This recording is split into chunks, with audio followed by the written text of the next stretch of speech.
बस हमको मतलब है नहीं, कठिन सवाल हम लोग हल करेंगे तो ज़्यादा ज्ञानी हो जाएंगे जी। हाँ देखो, 40 किलोग्राम और 100 किलोग्राम के दो पिंड एक दूसरे से कितनी दूरी पर है? 5 मीटर की दूरी पर है।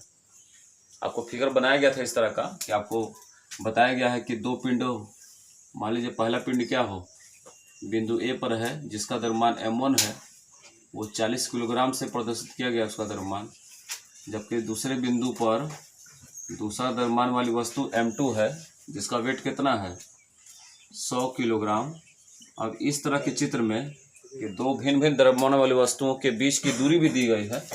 दूरी एक दूसरे से कितने मीटर की है? 5 मीटर की दूरी पर दोनों वस्तुएं रखी गई हैं। और ऐसी स्थिति में दोनों वस्तुओं पर लगने वाला गुरुत्वाकर्षण बल हमको निकालना हो तो न्यूटन के सूत्र से ही निकालते हैं। तो चित्र में क्या दिया है? 40 किलोग्राम और 100 किलोग्राम के दो पिंड। तो पहले पिंड का द्रव्यमान, पहले पिंड का द्रव्यमान, भाई किसी वस्तु का द्रव्यमान का संकेत क्या होता है? यम।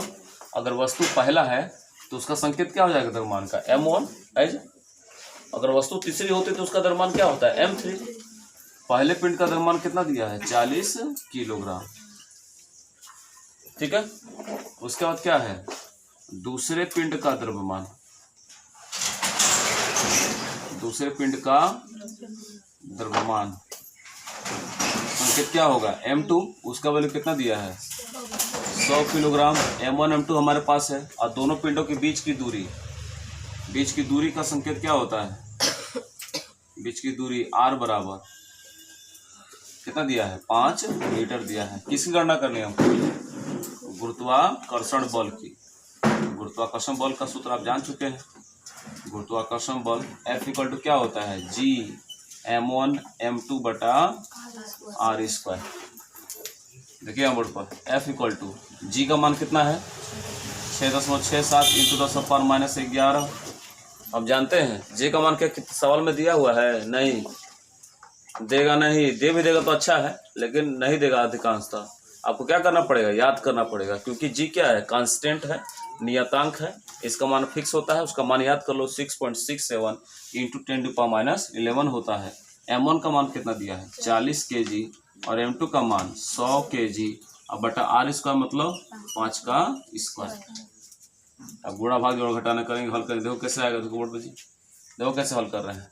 देखो इसमें से 3 शून्य अलग कर देखो, देखो कैसे जी। 4 सते 28, 4 से इंटू कर रहे हैं, कितना बचा? 2। 4 छक 24 और 2 26, और 4 छक 24 2 26। दशमलव कितना स्थान बाद? 2 स्थान बाद। अब थोड़ा यहाँ देखिए, यहाँ है 1 0। 40 थोड़े 40 से इंटू नहीं किए, 4 से इंटू किए तो यहाँ 1 0 है ना, 10 जी। 40 को लिखेंगे 4 गुणे 10, नहीं लिखोगे। 40 को 4 गुणे 10 नहीं तो क्या लिखोगे? इसमें एक 10 है ना, और यहाँ 2 शून्य यानी 100, तो कितना शून्य हो गया? 3 शून्य प्लस 3 पावर। 3 शून्य मतलब कितना होता है? Plus 3 power. प्लस 3 पावर में -11 पावर घटेगा जुटेगा? घटेगा। कितना पावर बचेगा? -8। समझ में आएगा? और नीचे 5 का वर्ग कितना हो गया? 25। क्या आपको गणित समझ में आया है जी? किसी को दिक्कत है? आगे देखिए, 25 से भाग दे दोगे इसमें तो 1.067 इंटू 10⁻⁸ बल का मात्रा क्या होता है? न्यूटन होता है। अब कैंसिल हो गया। गणित समझ में आया कैसे इंटू किए? 4 का इसमें इंटू करा दोगे इतना आएगा भाई। 0.2 स्थान बाद है, 2 स्थान बाद इसमें भी लगा देंगे, कोई दिक्कत? अभी 4 से गुणा किया, लेकिन इसमें 10 बच गया। 10 और 2 शून्य 3 शून्य होता है, यानी 1000। 1000 को 10 पावर 3 लिख सकते हैं। 1000 किसका घन है? 10 का घन है। और 10 पावर प्लस 3 में से कितना पावर घटाना है? -11 पावर। तो -11 में 3 घटेगा तो -8 पावर। और 25 से भाग दीजिए तो इतना आएगा। ठीक है, कोई दिक्कत इसमें? बना लीजिए। तो दो समरूप गोलों के बीच, केंद्रों के बीच की दूरी 2 मीटर है। दोनों गोलों के बीच गुरुत्वाकर्षण बल इतना लग रहा है। दोनों गोलों का द्रव्यमान क्या करना है? ज्ञात करना है। चूंकि दोनों समरूप गोलों, समरूप गोले किसे कहते हैं? ऐसे गोले जिनका द्रव्यमान और आकार क्या हो? एक जैसा हो। इसलिए समरूप गोला बोला है। समरूप गोले का अर्थ क्या है? आकार भी एक जैसा और द्रव्यमान भी एक जैसा हो। तो अब बताइए क्या लिखेंगे आप बोर्ड पे देखो जी। माना पहले गोले का द्रव्यमान क्या मान लेंगे? m1 व दूसरे गोले का द्रव्यमान, समझिएगा बढ़िया से, गोले का द्रव्यमान क्या मान लेंगे? m2 हो तो चूंकि हाँ अच्छा पहले में m1 लिख दे, अच्छा भुला गया यहाँ पे। m1 व दूसरे गोले का द्रव्यमान m2 हो तो चूंकि गोले क्या है? समरूप है ना जी? क्या है? समरूप है। तो गोले समरूप का अर्थ क्या है? कि दोनों के द्रव्यमान क्या होंगे? आपस में बराबर होंगे। दो समरूप किताबें, मतलब दोनों किताबों का द्रव्यमान और आकार क्या है? सेम टू सेम है। समझ रहे ना जी? जैसे एक ही क्लास की दो किताबें हों तो वो क्या होंगी? समरूप किताबें होंगी, है जी। और दो अलग अलग क्लास की किताबें क्या होंगी? समरूप नहीं होंगी, अलग अलग वेट की होंगी, अलग साइज की होंगी। तो जब दोनों गोले समरूप हो तो क्या शर्त लिखोगे? कि पहले गोले का द्रव्यमान बराबर दूसरे गोले का द्रव्यमान। समझ रहे ना जी? जैसे देखिए मार्कर है ये दोनों मार्कर क्या है? समरूप है। देखिए बिल्कुल एक जैसा लग रहा है। इसको क्या कहेंगे? समरूप मार्कर कहेंगे। क्यों? क्योंकि दोनों का आकार और दोनों का रंग रूप क्या है? वेट भी एक जैसा ही होगा। तो जब समरूप गोले का अर्थ होगा या समरूप पदार्थों का अर्थ होता है तो समरूप पदार्थों पर दोनों के वेट क्या होते हैं? आपस में बराबर होते हैं। कोई दिक्कत इसमें? m1 बराबर क्या होगा? m2। अब देखिए प्रश्नानुसार क्या दिया है। प्रश्नानुसार आइए, प्रश्नानुसार क्या दिया है कि गुरुत्वाकर्षण बल कितना दिया है? गुरुत्वाकर्षण बल का संकेत F का मान कितना दिया है? 0.0667 न्यूटन। जब गुरुत्वाकर्षण बल बराबर 0.0667 न्यूटन तो उसका फॉर्मूला बराबर उतना। भाई ये मान कहाँ से लाया होगा? फॉर्मूले से हल करके लाया होगा। जैसे अभी हमने हल किया था, गुरुत्वाकर्षण बल कितना आया था जी? 1.067 × 10⁻⁸। वो कहाँ से आया है? सूत्र को ही हल करके आया है। तो इतना गुरुत्वाकर्षण तो उसका सूत्र बराबर गुरुत्वाकर्षण, F बराबर इतना तो सूत्र बराबर उतना। गुरुत्वाकर्षण बल का सूत्र क्या होता है? Gm1 m2 बटा r² बराबर कितना? 0.0667। बोलो लिख सकते हैं? किसी को दिक्कत है जी? आगे देखिए, इसमें बीच की दूरी भी दी गई है। बीच की दूरी r बराबर कितना मीटर दिया है? 2 मीटर दिया है। चलो इसको रखना है हमको। चलो मान रखो जी। g का वैल्यू कितना होता है? 6.67 × 10⁻11। m1 बराबर m2 है तो m1 को छोड़ दो, इंटू बीच में यहाँ छुपा हुआ है। क्या m2 की जगह भी m1 लिख सकते हैं? क्या m2 की जगह m1 लिख सकते हैं? क्यों लिखेंगे? क्योंकि दोनों क्या है? आपस में बराबर है। आइए देखिए यहाँ पर r² का मान कितना हमारे पास है? 2, यानी 2 का वर्ग। उधर कितना है? 0.0667। देखो कैसे कैसे हल हो रहा है।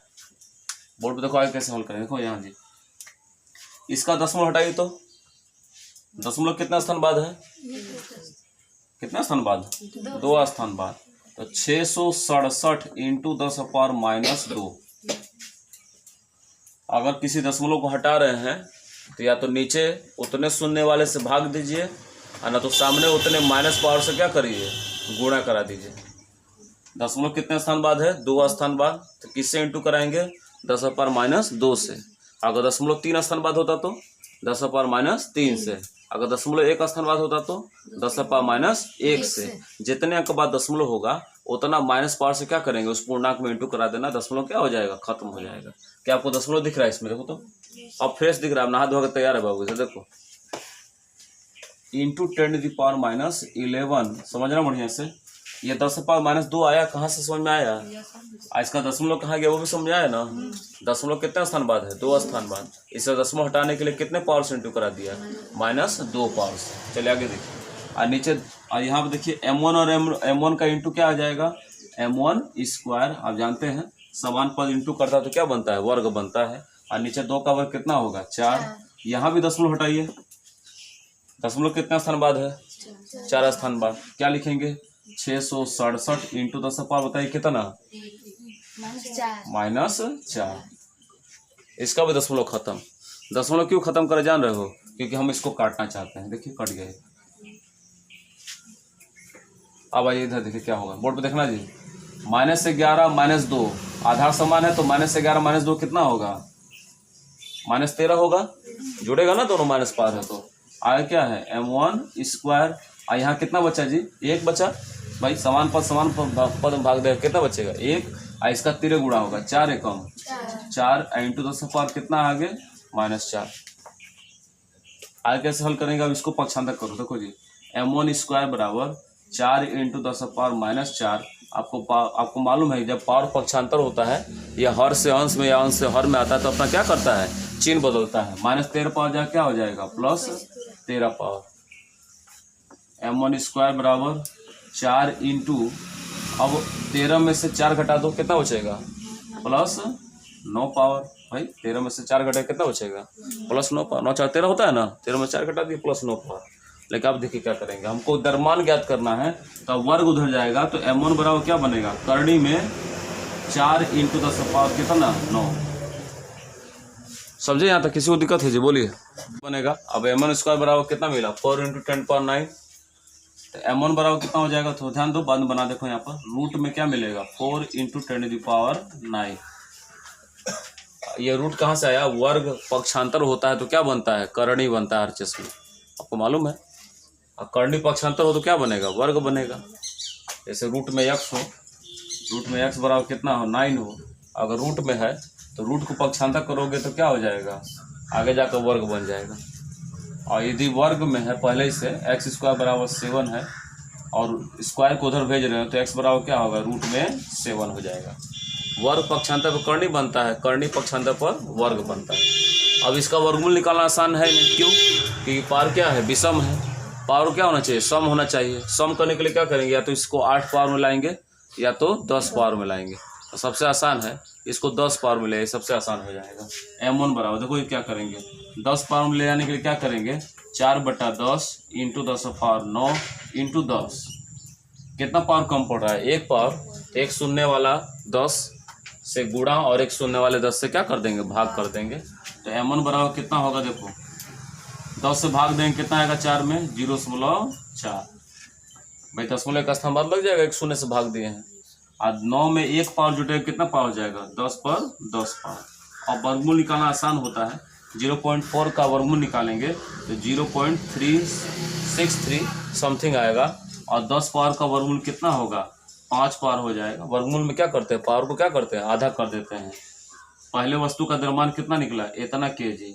ये बताओ दूसरे पिंड का द्रव्यमान m2 कितना होगा, उतना ही होगा ना, क्योंकि दोनों गोले क्या है, समरूप है। तो उसका द्रव्यमान 0.363 इंटू 10⁵ kg।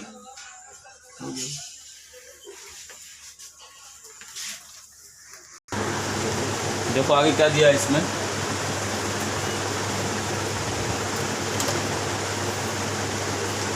आगे दिया इसमें कि मनुष्य का पृथ्वी को भार कितना है, 80 kg का। और चंद्रमा पर कितना भार होगा, जबकि एक शर्त दिया है कि चंद्रमा पर गुरुत्व त्वरण पृथ्वी के गुरुत्व त्वरण का क्या है, 1/6 भाग।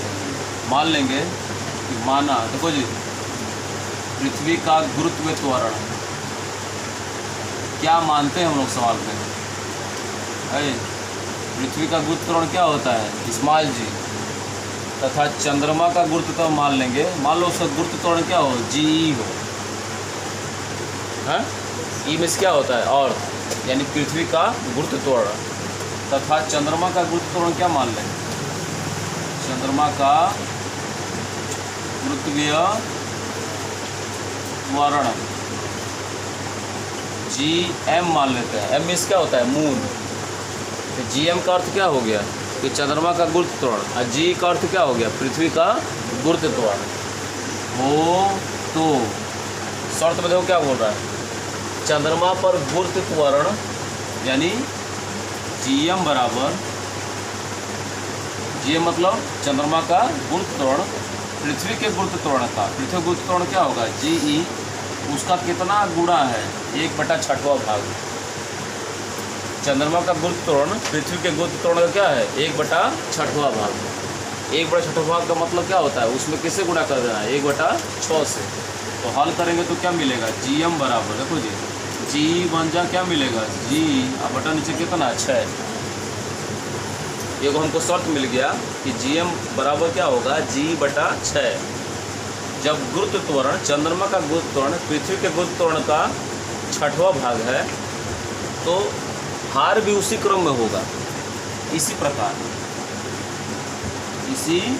देखो जी, जिस प्रकार गुरुत्व त्वरण काम करेगा उसी प्रकार भार भी काम करेगा। अब भार के पदों में यह सूत्र किस प्रकार होगा? भार के पदों में भार का संकेत क्या होता है बाबू? भार का संकेत क्या होता है? W। इसको भार के रूप में लिखो, WM। WM मतलब चंद्रमा पर भार, WM मतलब। G को क्या लिखोगे? WE क्या? पृथ्वी पर भार। अब बटा नीचे कितना? 6। ये मात्रा किस में लिखोगे? किलोग्राम इंटू भार में। लेकिन हमको किस में निकालना है? न्यूटन में। आपको सिखाया गया है एक मान WE/6, इसमें किससे गुणा कर देंगे? 10 से। क्यों 10 से गुणा करेंगे? क्योंकि 1 किलोग्राम भार बराबर कितना न्यूटन होता है? 1 किलोग्राम भार बराबर 9.8 न्यूटन। लेकिन हम इसको कितना रख दे रहे हैं? 10 न्यूटन के बराबर। क्यों 10? 9.8 किसका समीप है? 10 का समीप है। 9 रुपये 80 पैसा, क्या 10 रुपये कहोगे? उसी के पास है ना जी, समझ रहे बात? ऐसा मान लो आप क्या पुल तक पहुंच गए, तो स्कूल तक पहुंच गए। पुल के ठीक बगल में 2 मीटर की दूरी पर अगर पुल हो, स्कूल हो, तो तुम स्कूल पहुंच गए? नहीं पहुंच गए? तुम स्कूल कब नहीं पहुंचे हो? जब तुम बाज़ार में रहोगे तब दूरी काफ़ी ज़्यादा है, और जब दूरी कम हो तो आप पहुँच गए। यहाँ देखिए दूरी कम है, 9.8 किसके समीप है? 10 का समीप है, तो 10 अधिकांश रखो, अच्छा रहेगा।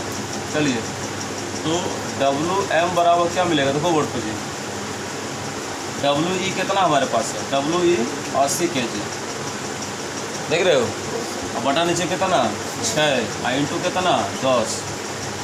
तो WM बराबर समझ रहे हैं? WM को हिंदी में क्या बोलेंगे?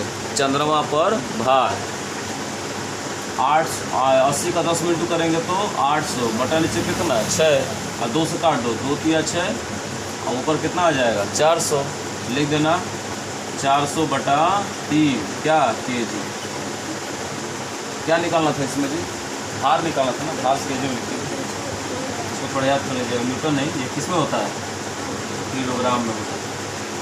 तो मिस्टेक हो गया, यहाँ किलोग्राम में लिखिएगा, बार बार न्यूटन याद पड़ रहा हो गया आपका।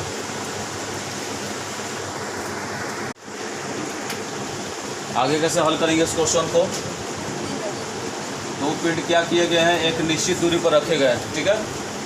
क्या कह रहा है? उनके बीच गुरुत्वाकर्षण बल कितना लग रहा है? 36 न्यूटन का। दोनों पिंडों के बीच की दूरी अगर तिगुनी कर दे तो उनके बीच गुरुत्वाकर्षण बल कितना होगा? 2 शर्तों पर गुरुत्वाकर्षण बल हमको दिया हुआ है, एक में निकालना है आपको। बोर्ड को देखो जी, यहाँ पर प्रथम शर्त से, बोर्ड देखो, प्रथम शर्त से गुरुत्वाकर्षण बल कितना है? गुरुत्वाकर्षण बल बराबर कितना दिया है जी? 36 न्यूटन।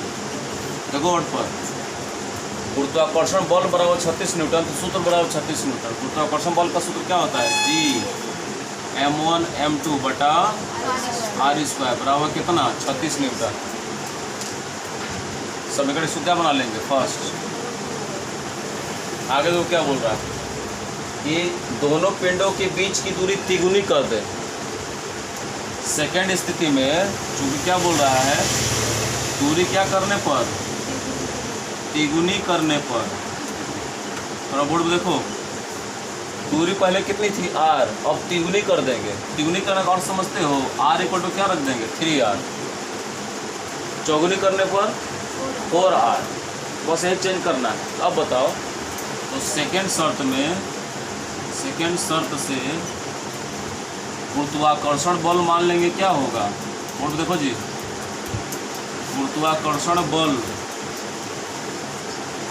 बराबर क्या मान लेते हैं एफ, जिसको क्या करना है, ज्ञात करना है सेकंड स्थिति में। गुरुत्वाकर्षण बल का सूत्र क्या होगा, देखो इसी सूत्र को लिखना, G(m1 m2 बटा r की जगह क्या रख देंगे 3r, वर्ग है तो वर्ग कर देंगे बराबर क्या f।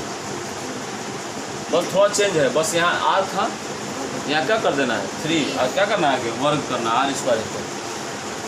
तिगुना कहा है दूरी को तो 3r का स्क्वायर कहेंगे, दुगुना कहा होता तो 2r का स्क्वायर कहे होते, चौगुना कहा होता तो 4r का स्क्वायर करते। जो दूरी लिखेंगे उसका वर्ग कर दीजिएगा, बाकी सब सेम टू सेम रहेगा। इसको बना लीजिएगा समीकरण फर्स्ट, इसको सेकेंड, और क्या देंगे समीकरण 1 में 2 से भाग दे दीजिएगा 1/2 करने पर। ये समझते हैं ना, ऐसे अवलिक 1/2 कैसे करेंगे, LHS का LHS भाग कराएंगे, RHS का RHS, LHS का भाग करा। देखो इसका LHS क्या है G(m1 m2 बटा नीचे कितना है r²।